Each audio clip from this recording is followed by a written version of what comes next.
Delighted to be joined today by Remington Smith, the writer and director and producer of LandLord, and Adama Abramson, one of the stars of the movie. Hi, folks. Thanks for joining me. Hi, thanks for having me. Yeah, thanks for checking out the movie. Yeah, congratulations on it, by the way, as well. Thank you for the screener. I really enjoyed it. How did you, for sorry, Remington, just for those that don't know, what is the basis of LandLord? What is the kind of story to it? Yeah, the setup for LandLord is this bounty hunter moves into this rundown apartment complex, but then finds herself forced to protect this orphan boy from the white vampire landlord. So part of the idea was playing a little bit with vampire lore where, well, yeah, you have some protection if a vampire wants to come into your house, they have to be invited in. But what happens if they own your housing? And so this is based on my experiences growing up in apartment complexes and things like that, where we didn't have a house that would protect us if suddenly a vampire were to own it. And I just hadn't seen that done before. So that's kind of the premise of the movie. So, yeah. Yeah, cool. In Adama, you play the titular bounty hunter. How did you first come across Landlord? What was your first kind of interactions with it? I don't know if I ever told you this, Remington, but I actually first saw the flyers that were up around Louisville speaking to the movie before production was ever even started, before I even got invited to audition. But ultimately, I was invited to audition through my talent agency and then got the opportunity to do a more intimate audition with you, with Remington and another producer. And it just really went from there. That was my first interaction with it. Mhm.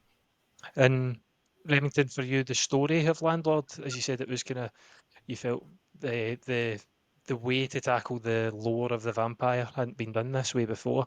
You mentioned, and as a child being in that sort of complex. So how did it kind of develop for you from where you started with it to what we now see in the finished product on screen? Yeah, I think it's interesting to bring that up because the next movie that I'm working on, I'm wondering how much closer do I want to bring it to my experiences growing up? Mm, Is it going to be more autobiographical? Because in the writing process, it feels very close and present to my direct experiences. But then once you've edited the movie and you've added vampires and the action and things, then it's a little bit more separate than these direct memories of living in these kinds of places.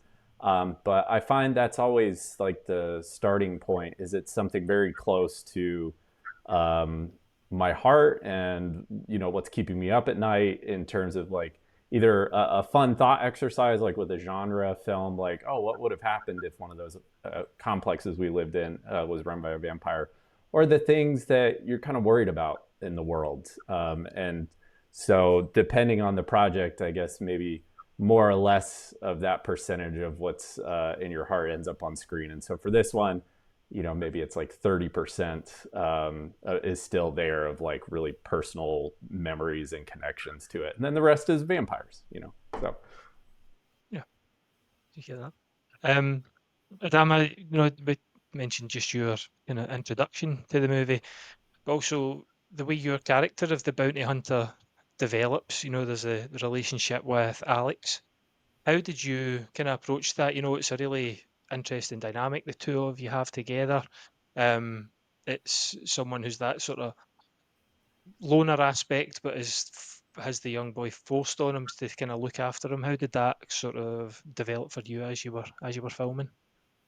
Well, it was really easy with Cohen because he's a Mm, really fun and cool kid, and so definitely behind the scenes we were always just laughing and goofing, and so using that energy in the scenes, it was really kind of like that reluctant kid brother relationship where I really don't have any intention of being anyone's maternal figure or anyone's guardian, but through the circumstances, and really for me it came down to being someone who, is very stoic but also is not malicious. And so in that regard, it really just boiled down to thinking about, as a human being, would I really want this kid to be left in harm's way when I directly know that there's something I could do to prevent it, and I'm already in the situation? So it really boiled down to just him being kind of someone that rubs off on you in a positive way. So you really don't want him to suffer, especially when you know you have the capacity to do something to stop it. Yeah. Yeah, it comes across really well. And Remington, again, developing the story of the bounty hunter and Alex is the there is vampires, but it's the sort of central heart of the movie. Was that an important, and the sort of casting of Adama, was that an important kind of step forward for the movie, and just making it not your box cutting vampire movie? Yeah, I'm always interested in how do you escape maybe overly fixating on like the special effects components, because I think the thing that ultimately keeps horror fans interested in a movie is, do you care about the characters, and is it something that hasn't been done before? So those two things became these lodestars. So when I realized I hadn't seen a vampire film set in an apartment complex like this, I thought that was the first step. And then the second step is like, you really should be caring about the characters. And so in the process of rewriting the script, it was really helpful getting feedback from early readers who could see what I was after and then help me shape, especially the second act. I feel like all screenwriters talk about the kind of doldrums when you're trying to do a feature of what is going to happen in the space. If you know where it starts and you know where it ends, well, what's going to happen in the middle point? And so to really hone in on these relationships, it's also based again on some of those personal experiences of like, when did you feel like you were connecting with somebody in, like at sleepovers? I always feel like it was always at 1 a.m. or midnight when you really start to open up to each other. And so from that personal experience, then bringing that into an exchange between the bounty hunter and Alex to give them a chance to connect, or maybe is there a misconnection, but they're trying to figure out this relationship of how they're going to take care of one another. But then also making sure nobody is too saintly or too precious. I think being the oldest of four, you love your siblings to death, but oh my God, are they going to drive you nuts sometimes? And they're going to act a fool sometimes. And so to bring some of what I remember of those kinds of spats between siblings out in the dynamic as well. So. And sorry, I just did my dad phoning me there, so that was bad timing. In terms of for yourself in the development of it, Remington, are you a genre fan? Is that something that you've always kind of kept your toe into and used that as your influences as well? Yeah, early inspirations were definitely hearing about how George Romero was making his movies like independently in Pittsburgh, which then made me feel like, along with stories like Kevin Smith and Clerks and Robert Rodriguez with El Mariachi, like you don't need to flee to the coasts, and you can make stuff in your own community, and especially to say something that hasn't been done before. And so consistently, I felt like horror was a place for that, where you could do something novel, but it was also kind of fun and therefore easy to recruit people. So my first short film was a neighborhood watch zombie film. And it's just so easy to say, hey, do you want to be a zombie? And we'll cover you in chocolate syrup. And it'll just, because it was all in night vision. And people were like, yeah, sure, it seems like a good time. And so through genre, especially as somebody who was raised on particularly a lot of 80s horror comedies like The Lost Boys and Fright Night, it's a good comforting place to start from, where it's just all coming second nature. About, you don't really have to think about the structure, it's already in your blood, and then how are you going to do something different with that structure. And then from horror, I've then done a lot of documentaries and am interested in maybe doing a coming of age drama next. But yeah, horror has always been near and dear and kind to me. So yeah. And Adama, same to yourself, really. Is that genre, this type of genre cinema? Are you a fan of it, and did that kind of help you as you were developing the role and filming?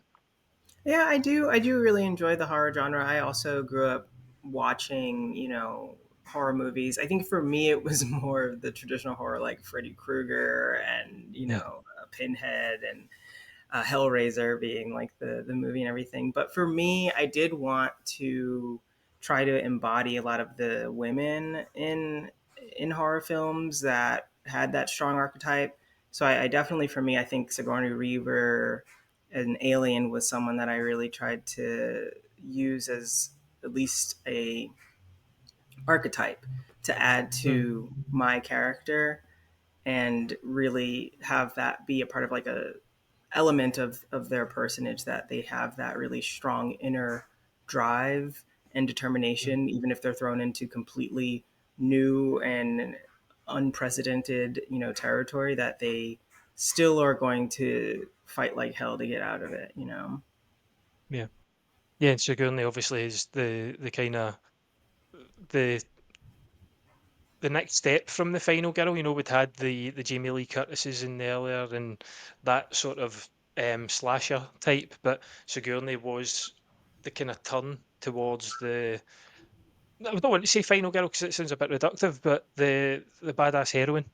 And you can definitely feel that with you when taking on the role of the bounty hunter and getting that. Though there's the stubbornness in the bounty hunter in this, I feel, as well. Despite there is a heart there, but there's also an underlying sort of stubbornness which I think comes across really well. Sorry, Remington, I think I interrupted you there. Yeah, and I was just gonna say, I that was one of the early moments that blew my hair back as a kid. I think I was 9.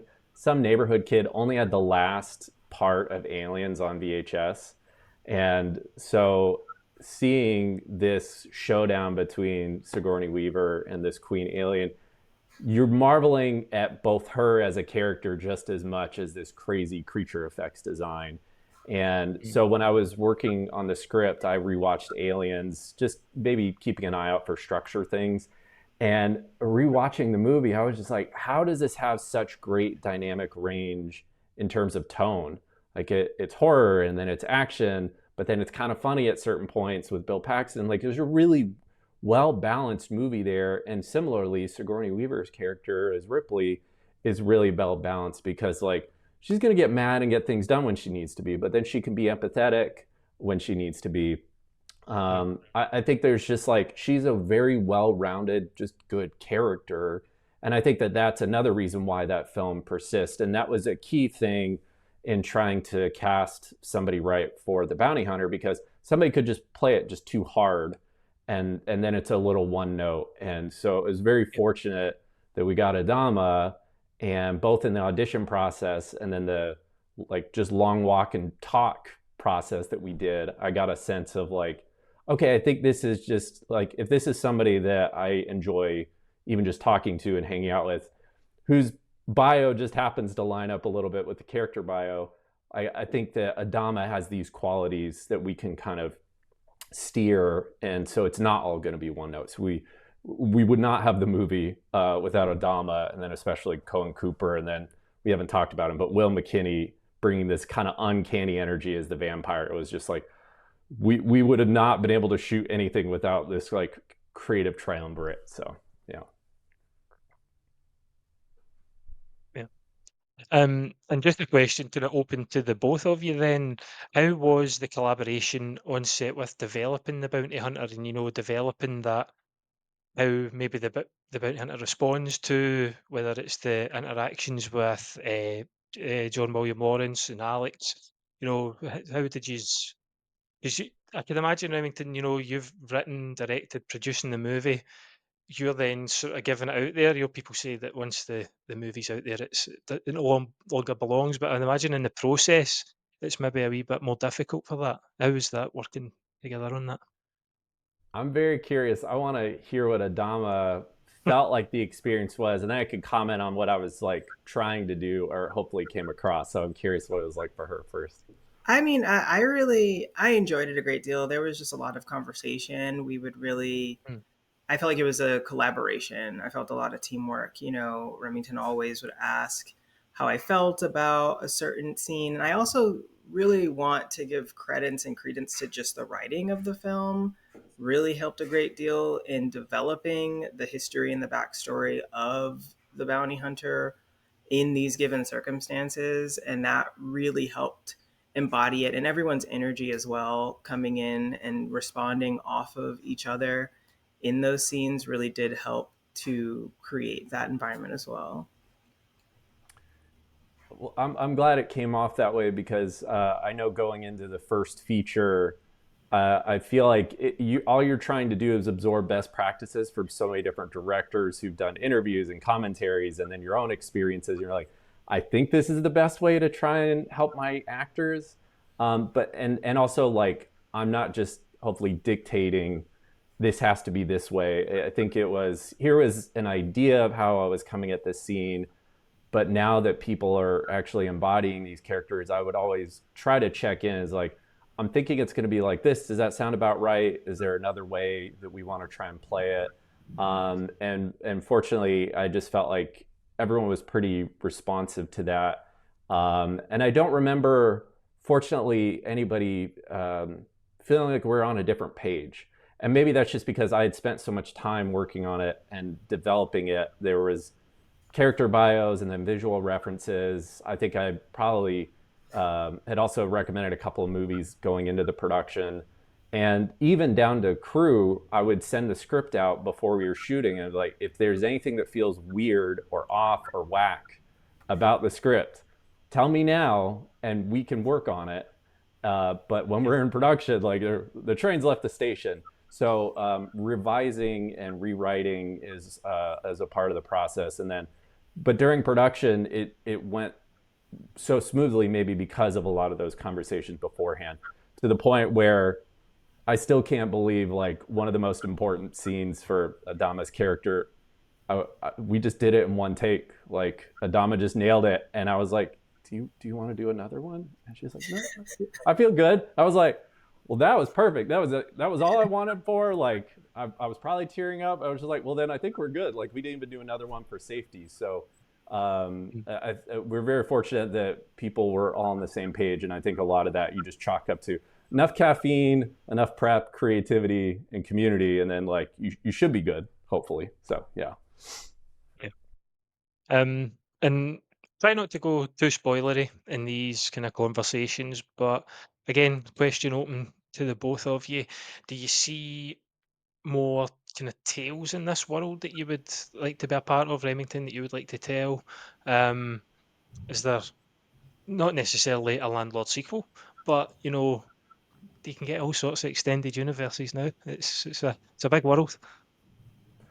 I think it's pretty self-contained, but at the same Mm, time, if somebody wanted to do like a graphic novel, if it was something about a character beforehand, especially maybe drawing off of the character bios that I'd written up, they were pretty extensive. Bless you.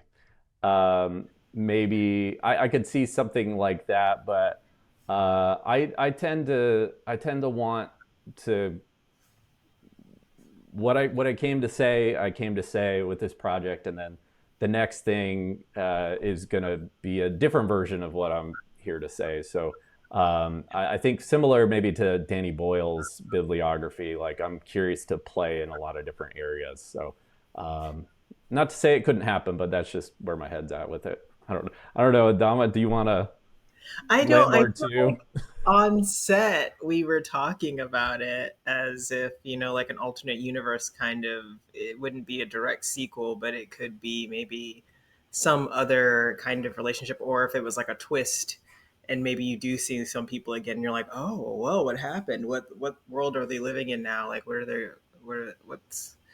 What's the kid doing? What's Cohen up to? You know, like what's going on with the bounty hunter? Like, you know, because I know that I remember how the the climax really like boils down to, and I mm, really enjoyed that. And so I remember just for fun we were chatting about it. But yeah, I do like your idea about more of like an anthology type deal, you know, versus just direct spinoff or direct sequel. And I will say, as you were asking that question, Andy, I was realizing, Ginger Snaps is a really interesting movie that turned into a franchise. That there were interesting approaches to sequels there.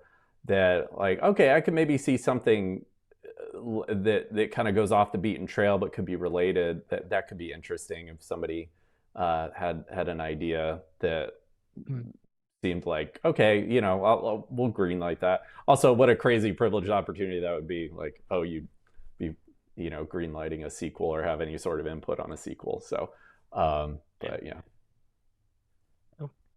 And the kind of the main reason we're here today is the movie's having its international premiere on Friday the 10th of October at 3:30. Remington, I know are you making it over for a Q&A, or is it Yeah, a streamed Q&A? I'll come over for Grimmfest. It felt like if it's going to screen anywhere, and especially as now the world premiere officially, then I've gotta be there for that moment. So I'll be there for the Q&A after. Excellent.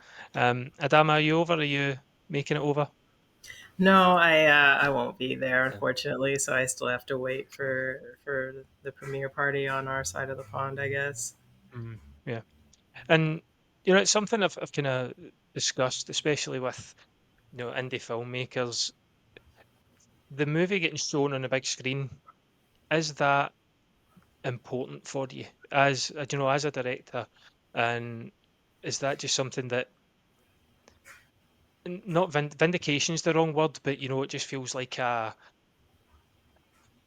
I've taken a complete blank as to what type of word I want to use, but Validation. validate. But yeah, I suppose validation. Yeah, getting it on the big screen. I think it is the whole reason to make a movie is because you're trying to reach an audience and you're trying to say something or communicate something. Um, and and part of that is like relationship building, it's community building. And so when I did my first two student shorts, I was fortunate enough to like bring it back to the campus movie theater that I had run just prior and had gotten me into the idea of making movies. And to show those two shorts to an audience and to get their, like, to hear their laughs and the things that I intended were landing, that was the drug. That was like, okay, I'm gonna keep making movies for however long this lasts. During the pandemic, I released a short called "In These Times," when, of course, it went straight online because there wasn't any in-person screenings, and it's just not what I make movies for. Like, I'm not just here to put things out online. I want to try and make sure I've done all my due diligence to make sure that people have had as many opportunities as possible to see it on the big screen before then eventually it'll go to streaming. And part of that is because, like, when we're editing it and when we're designing the sounds, when I'm thinking about the shot compositions, I'm thinking about a movie theater experience. I'm wanting you to hear the music and or feel the music in your chest. It's so loud because you're seeing it in a movie theater.